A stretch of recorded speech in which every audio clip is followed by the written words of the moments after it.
Good evening, everybody. This is John Monroe from Keeping It Real Section 5 Football. And as you can tell, we're back at Premier Sports up in Grease Ridge Mall. This is going to be our last night up at Grease Ridge Mall. I'd like to thank Joe Muno for everything that he's done for us. This is his second year doing this, and it's a lot of fun. And but it's getting towards winter time. We're getting right into things. And by the way, happy Thanksgiving to everybody. And we're just going to do this little by little. I got to introduce my partners. On my far right, Section 5 Hall of Fame coach from East High School, Coach Paul Briganti. Coach. Thank you, John, and hello, Dave. Happy holidays to both. Same to you. Same to you. And our guy in the middle, Section 5 Hall of Fame coach from Fairport High School for football and baseball, Coach Dave Lanning. Coach. John. Thank you. Paul. Hey, John. Thank you.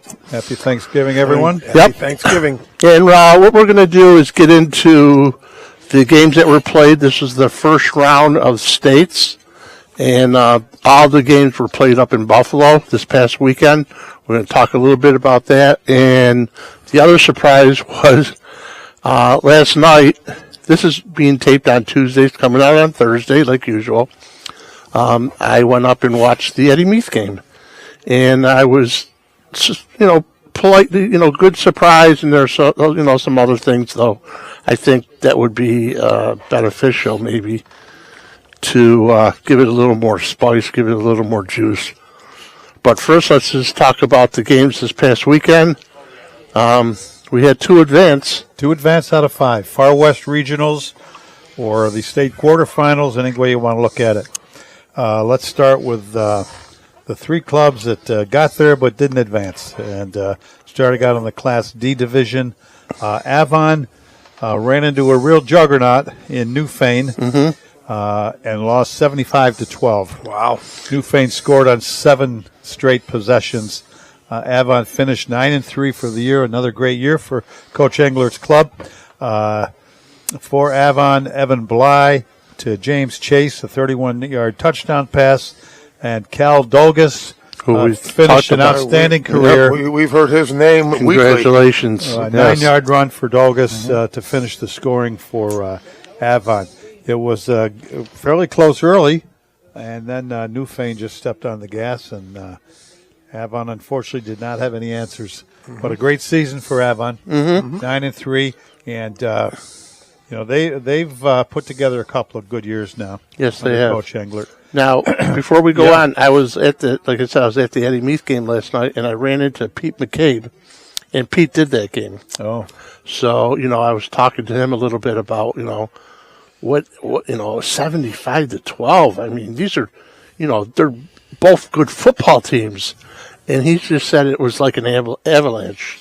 They had some turnovers, talking about Avon, and they just couldn't get anything really started. They were giving the ball over, and it was like first and goal type of stuff. Yeah, short fields. Where the turnovers happened were right. It's an unfortunate end of the season for Avon because they've played good football. Yes. And I'm sure they'll bounce back from it. Like I say, you can't take away the great season. No, it's a great 2 seasons. Right, they've been back-to-back Section 5. They have a good thing going there. Back-to-back Section 5 Class D champions. Is nothing to sneeze at. So, congratulations. In the Class C's, a tight ball game. Chautauqua out of the Buffalo region, 11. Alexander Pembroke, 8. The Far West Regional. First loss for Alexander Pembroke. They finished at 11-1 for the season. Ryder Reichard, a 16-yard run to put Alexander ahead 8-0 late in the third quarter. But Chautauqua Lake with 11 unanswered points in the fourth period to win it. Madden Perry recorded a safety for Alexander to give them a 2-0 halftime lead. Wow. Then they scored the touchdown to make it 8-0, and Chautauqua then bounced back with 11 points. So outstanding year for Alexander Pembroke. 11 straight victories. Their only loss, a tough one to finish the year. Yeah. I know what that's like. Yep. To finish with a loss. We've all been there. After a great season. Right. Yeah. But congrats to them. In the Double A's, Far West Regional at All High Field in Buffalo. Bennett out of Buffalo, 26. Penfield, 14. Bennett's 10-1 at this point. Penfield finishes at 7-5. Let's not take anything away from Penfield, their first sectional championship in school history. And the Bennett club came in highly touted, and Penfield kept it close and had a chance late to even make it closer. Another comeback for the Patriots that fell just a little bit short. It's Bennett's fourth regional in 5 years, so they've been there. They're experienced. Penfield did play without their leading rusher, Zane Kropman, who we've mentioned during the course of the year. He had over 1,400 yards and 13 touchdowns for Penfield, so he was missed. Penfield did take an early lead in this one. Quarterback Dom Junta to Ronan Boyle, a former player of the week for us, on a 5-yard touchdown pass. Junta later found the end zone for Penfield on a keeper. Made it 2014 late in the game, but it wasn't enough. And again, Penfield, a great season, their first sectional victory in school history. Congratulations to them. You know, they got off to that slow start, and then they came on. They got better and better each week. And they did. You know, hats off to the coaching staff, the players. Coach Bianchi and his staff, a nice job, Yep. for sure. And like I was telling you guys earlier, I was the Eddie Meath last night, and Roman and a couple, there's probably 5 or 6 guys from Penfield that were at the game last night, down on the sidelines with their jerseys on. I thought that was great, just supporting the kids that were playing in the Eddie Meath game. And I talked to him a little bit, and I said, would you ever think that before the season starts, could you ever, you guys had one hell of a good season. I know right now it hurts, it stings. Sure. It should. I know that. But you're going to look back, and I mean, you guys basically they set the bar over. Well, right now they made history for that school. Right now they're the best team they've ever had at that. And showed great resiliency because they didn't start off strong. No. I think they were 1-4. Yeah. No. And then strung together all those victories. The future looks very bright there at Penfield. Kids coming up through the program and know what some of the expectations are. Yes. Numbers seem to be good. Yep. Yep. Staff stays intact. Yeah, bright things ahead. And he's leaving, I want to say July 12th for West Point. And I wanted to congratulate him again on that. It's a phenomenal achievement. Just if you have not ever been to West Point, see if you can make plans to go on a tour. It is unbelievable. I think it's a Minchie Stadium too there. Yep. They play. Mikey Stadium. And, it's on the sports complex, Don Hollander Sports Complex. So it's named after Aquinas. Rochester native Aquinas alum Don Hollander. Yep, Don Hollander. So, like I said, the couple times I went up there to watch games or whatever, it just takes your breath away. It really does. I mean, the place and if you don't know Don Hollander, do a little research on that story. Poof. Here's a guy from Aquinas who played at West Point as a starting end, offensive end, possible All-American candidate as an end. Senior year is asked to switch to quarterback. Yeah. And does it selflessly and takes the helm for Army. And they won the Army-Navy game that year. Yeah. And I think he was on the front page of, I don't know, what was Sports Illustrated. I have it at the end of our show. I have that cover. That cover, and it says on the cover Sports Illustrated. And for those of you that remember where we had Aquinas Stadium, then eventually they ended up calling it Hollander Stadium. I played it when it was the last game played there. It was the fall of '82, and Coach Lanning, we lost to Fairport. Well, that doesn't surprise me, John. But I'm glad you were part of it. I was playing at the time. I'm was sure you were. You were Dean how about this? And some of the others. Not only did we lose to Fairport then, we played them during the regular season. Lost to them twice. We were like 8-2, and those were our 2 losses. Well, back to that stadium, that Hollander Stadium. I remember going to an AFL exhibition game. The Buffalo Bills played the Miami Dolphins there. Mm-hmm. We had a professional soccer team here. Yeah. The Lancers. They played the New York Cosmos. They had over 20,000. Yep. What's his name? Pele played Pele there. came here, right. Giorgio Caniglia. Yes. Yep. They had Franz Beckenbauer. There you go. Yep. Was it? But they had some big events there. And when they first started sectionals, in Section 5, they played their sectional games at Hollander Stadium. Yep. And The first Aquinas McQuaid game. yes, I attended that when I was in high school. Mm-hmm. So great history That was there. a big deal. and I was there when Foreigner. Or concerts. They had concerts. There were 25,000 people there. I mean, Concerts. that's the first introduction I got to smell that thing that. I don't know anything about that stuff. I don't either. That's the first time. I think I was in like 9th grade or something, and we were walking around, and I was like, "Wow, interesting." So, but yeah, Hollander Stadium was definitely when I grew up. That was one of the main reasons I wanted to go to Aquinas.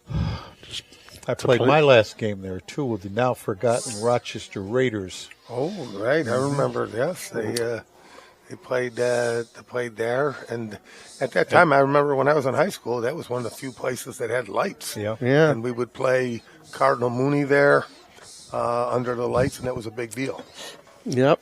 So, Well, let's move on here to our 2 teams that did advance. Came out of the Far West Regionals with victories. And again, both games played at All High Stadium in Buffalo. In the Class B division, Monroe continues their undefeated run. They go to 10-0 with a 40-14 victory over the Lackawanna Steelers. Oregon commit Messiah Hampton 3 touchdowns. A pass from Pootie Cunningham in the first quarter. 32-yard pass from Cunningham in the third quarter, and a 70-yard fake punt run for a touchdown for Hampton. A big game for him. Monroe's got a lot of weapons. Hampton is one, certainly. Cunningham's had an outstanding year at quarterback.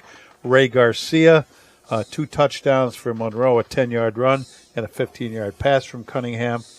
Lackawanna closed to 22-14 at the start of the second half, and then Monroe got hot from there. Hampton, Section 5 career receiving leader for Monroe. The semifinals, second time in 3 years, and Monroe will play Oswego out of Section 4, 3 p.m. Saturday at Cicero North Syracuse High School. So congrats to Monroe. Yeah, another outstanding year for them. And, let's hope they can keep it rolling for Section 5. yep. And then our final team to advance, Brighton. 42-14 victory over McKinley out of Buffalo. Brighton goes to 10-2 on the year in their Far West regional victory. It's the second straight year in the semis for Brighton. They jumped out to a 21-0 lead and never looked back. They led by as much as 36 points in this one. Wow. Before McKinley could put some on the board. Now, McKinley came into the game averaging 37 points a game, and Brighton held them to 14. Zach Rosignol got it started with a 54-yard run on the second play of the game. He finished with 186 yards and 2 touchdowns, one of their many weapons. They scored on their next 2 possessions. Quarterback Ethan Bielazewski, 52 yards to Patrick Rohr, and a 22-yard pass to Leo Hopkins, made it 21-0. Justin Medina, 4-yard run, added a touchdown in the fourth to make it 28-6. And the defense recorded 2 interceptions, 5 sacks for the Bruins. Rohr and Matthew Heiniger each with 5 tackles. Zamir Tooks, 7 tackles and 2 sacks. Amari Snowden, 7 tackles. Charlie Messina, 6 tackles. Brighton's got a lot of people that get involved. A lot of people around the ball. And a lot of people that can run the ball and hurt you. Bielizewski, the quarterback, 4 for 7 is all. Only threw 7 but passes. those 7 passes, 2 touchdowns, 118 yards. Very efficient. So they hit him at Very the right efficient. time. I can only envision, people creeping into the box and boom. Right. And they hit Play one. action and kids Yep. wide open. Brighton will play in the semis against Union Endicott out of Section 4, 6 o'clock Friday at CNS in Syracuse at Cicero North Syracuse High School. Yep. And the winner of that goes to the show, So the big show. we have a shot at getting 2 teams We in have the a state shot, finals. 2 teams. Yep. And I will not be at those games this weekend, but I will be at the state finals. Okay. Because it's inside. Yes, it is. I'm sorry. It's just, you know what it was? That Halloween, when the Halloween time, those games, that I'm still trying, that wiped me out. Now, CNS has a nice facility. Yeah, but it's outside. It's outdoors. Yeah, I realize. But they that. do have a really nice facility. I didn't realize you'd become that soft, truthfully, but What I can say? understand. I was there last night. Where were you? I was watching A Sound baseball of Music. The Sound of Music. Sound of Music. Paul and I are multifaceted, John.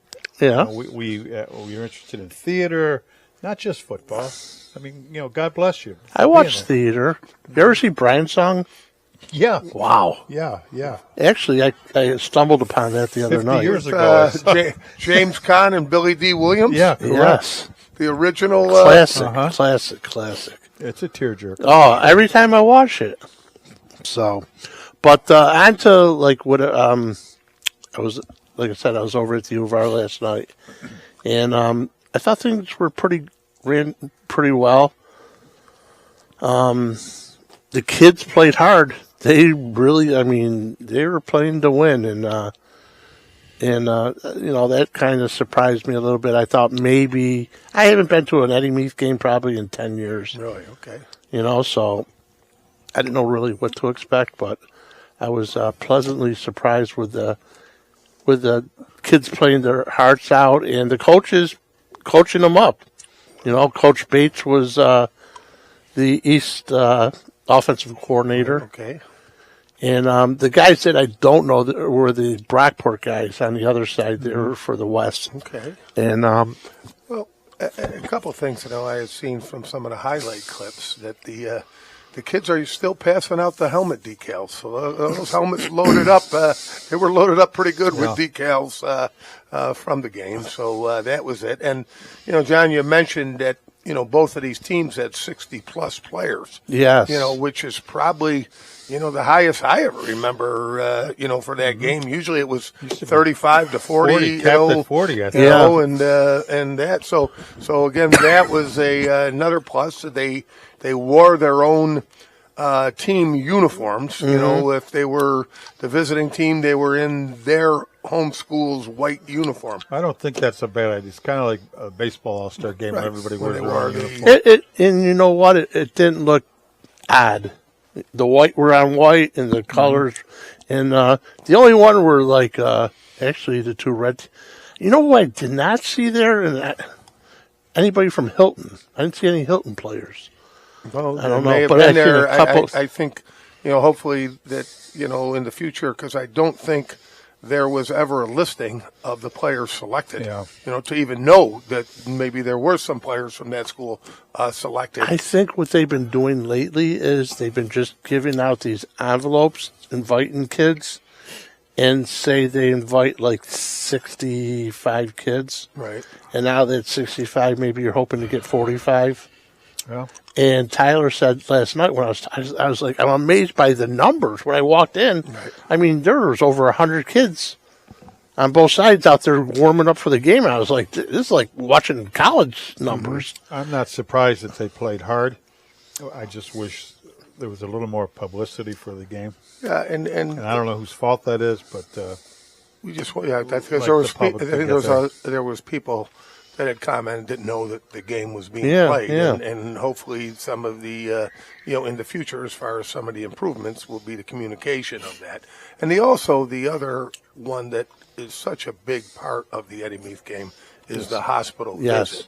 And I don't know where that has went in the last couple of years, but it would be nice to bring that tradition back, to the game. Now, I have set up an appointment with Tyler. I'm going to drive out there in about a month, and we're just going to sit down and just talk about things.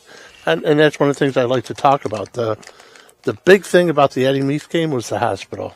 I mean, that was always that was the whole gist of the game. That's why that made it special. That everybody that was involved with the hospital, the kids were just, the football kids were like little kids. Yeah. You know what I mean? It was really, really nice to see, and that's what made it special. It was eye-opening for at least some of the kids that that were selected for the game to have to go in and see these kids in the hospital, and it was and just to. There was I remember an ice cream social. They played games, passed out different teams' gear, hats, sweatshirts, T-shirts, and the kids loved that. Yes. Well, the game seems to have waned a little bit in the past few years. Maybe it's on the comeback. Let's hope so. And as we talk about even Eddie Meath, Eddie Meath was a very giving. At Christmas time, he was in the giving gifts to these kids that were not going to be home for Christmas. Yes. Type thing. And so he spearheaded that. Yeah. I mean, he was like the originator. Uncle Eddie. He was a TV news person at the time, and, did so many wonderful things. I think Channel 10 was there last night, and I didn't see anybody else. And, just getting the publicity out more on it. I mentioned to Tyler, too, that I said, it would be nice out here at halftime, a marching band. And he goes, yeah, that would be nice. I said, guess what? My next-door neighbor, they run the Grease. Grease has a marching band. They go to the competitions. So I told him about that, and I said, those are things I like to talk about. If you're interested, this is all up to, if you were interested in doing that, I could talk to them and, set something up. I think it just brings out more, special things as far as playing a special game, Speaking of that, I don't know, but do the girls' flag football play a all-star game at the end? I haven't heard the conclusion of their season. I haven't heard that. I think last night somebody was talking about that because he had mentioned too, Johnny, that there was at least 25 cheerleaders, 25 to 30 cheerleaders from all over the country. So again, they have family and friends that go support them at the game. So you're making it a big event. Yep. So, like I said, it's just going to take some baby steps. But he's very open-minded about everything, and when you talk to him, he's looking right at you and he's taking it all in, and that's all you're looking for. You know what I'm saying? So you know what? I don't know. And again, they used to have a banquet for the Eddie Meath players. I don't know if that still is going on, but that would be a question that we'd want to ask. They used to have a almost like the teams that were going to play in the sectional finals. They would have a banquet too. Yeah, it was a seating banquet. Seating banquet, right. So they've had a couple of things. I don't know if some of those traditions have stopped or whatever. But those are all topics to discuss at a later date. Talking to other people about we're getting towards the end of, like I said, this is our last night up here at Premier. Again, I got to thank Joe Muno for having us here. I think we've been here for like 12 or 13 weeks. So thanks again for everything that you've done for us. Really, really appreciate it. We've seen, Johnny, I know there's been players that have been selected that, Joe gives them a sweatshirt hoodie, as a player, a hoodie, and I've seen kids wear those around very proudly. It's been nice, yes. And thank you to Joe. Yep. So, but next time you'll see us, we'll be back down in the basement at my house, and just doing our winter thing over there, back there again. Again, just to let people know, when we're done with this season, I'm going to take a break for maybe a week or so, a couple weeks, and then we're going to do our show once every 2 weeks. And I'll let you know. It's still going to be Thursdays at 5 o'clock, but it's going to be every other Thursday. It'll come out at 5 p.m. Because I just want to start working on some other things. Like I said, our sponsors, our subscribers, who I haven't even mentioned yet. Again, I'm looking more into this. If you've subscribed to our channel, thank you very much. Also, there's that like button. If you like it, thumbs up or the thumbs down. Hit the thumbs up button. Smash it, as they say. Smash the thumbs up button. That helps out a lot, too. Comments. If you throw a comment, hey, your show looks great or your show stinks, just throw a comment in there. It's definitely, I'm learning more and more about that. It's helping us grow as a channel. And then looking for some sponsor. I've already talked to a couple gentlemen already that I know really like the show. They're former Section 5 football players. And they'd like to be a part of it. So that's super great. And after that, I do have one thing I do want to mention. We just had the passing of the former Wilson athletic director, Joe LaPetra. oh, yes. And, Joe had been at Wilson a long time and, was very involved, very supportive of the football program.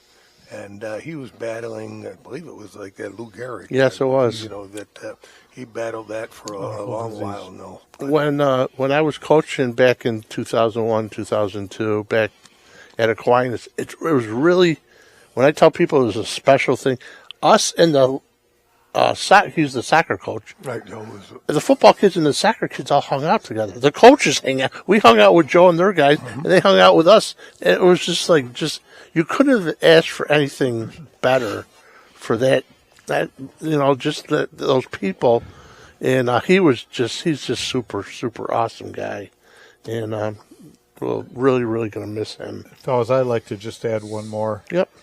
Condolences, Section 5 legend, George Stites, Coach George Stites of Penfield, passed recently at 101 years of age.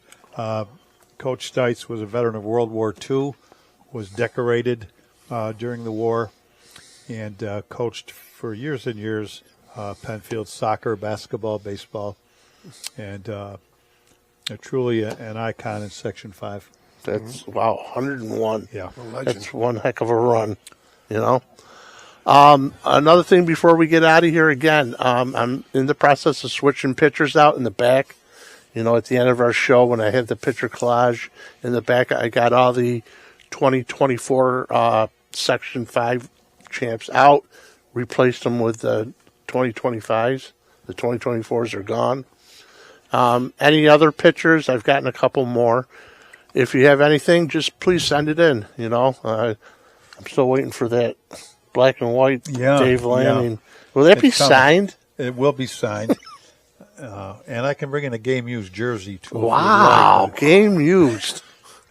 Was that the game that you caught the pass and then went for the hayride after? Yeah, well, that was November 11th was the anniversary of that one.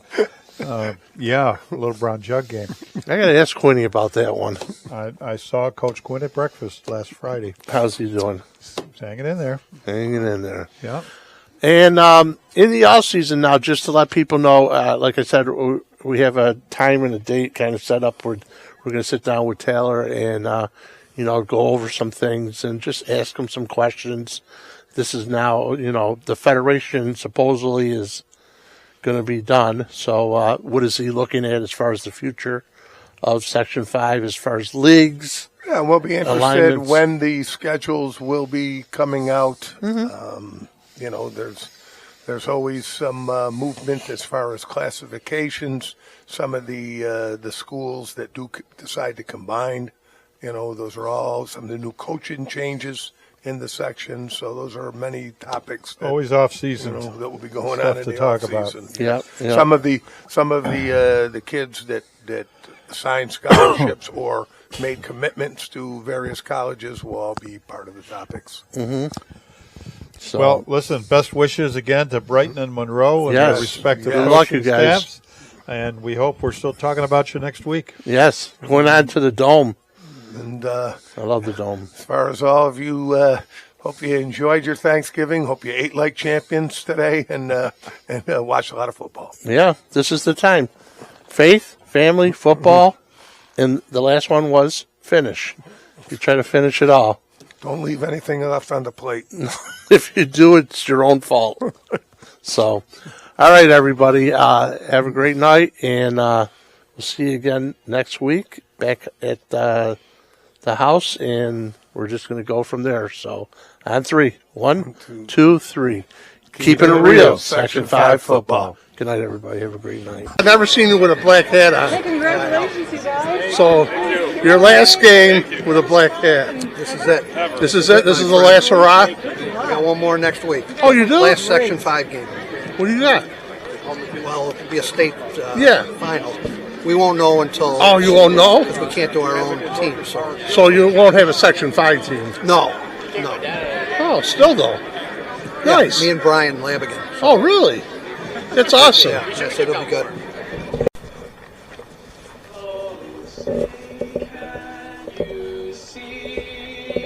By the dawn's early light, what so proudly we hailed at the twilight's last gleaming, whose broad stripes and bright stars through the perilous fight o'er the ramparts we watched were so gallantly streaming, and the rockets red glare, the bombs bursting in air, gave proof through the night that our flag was still there. Oh, say does that star Turn me up! Hey, look, stay on your ball! 25. Triple up. 50 Pluto. Beatty, what's 25?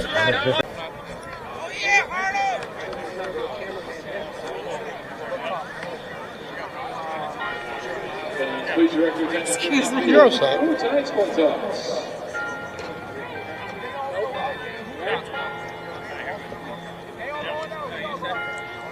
Fans for tonight's Coin Toss, we in Section 5 with a longtime football and basketball official, David Cohen. David has been a member of RCCFO football organization for 34 years. He's the past president and vice president, the past chairman of the sportsmanship committee, secretary and treasurer for the United Sports Board Council for Section 5. He's worked dozens of sectional final games. New York State Congrats. Good luck, have fun, congrats. Officiated 3 New York State finals as the referee at the January World Stone. His 4th one will be this year. He was honored as the Football Official of the Year in 2011. For basketball, he's a member of the IABO Board 60 basketball officials for 34 years. Currently elected member on the board of directors for the Rochester chapter. He's in several sectional final games. He's honored as the Basketball Official of the Year in 2012. He worked 35 years for the National Industrial Distribution Company as a district manager, overseeing the sales and operations of branch locations in Northeast Canada. For volunteer work, he's an active committee leader of the Ronald McDonald Basketball Charity Festival for the past 20 years and has officiated the game twice. He has participated in the annual Avon Charity All-Star Football Game, has officiated 3 times. This will be his 4th time officiating. He is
one in a million, super rich.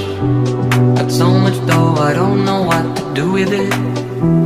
Suddenly, a part of me just wants to go back to how it used to be.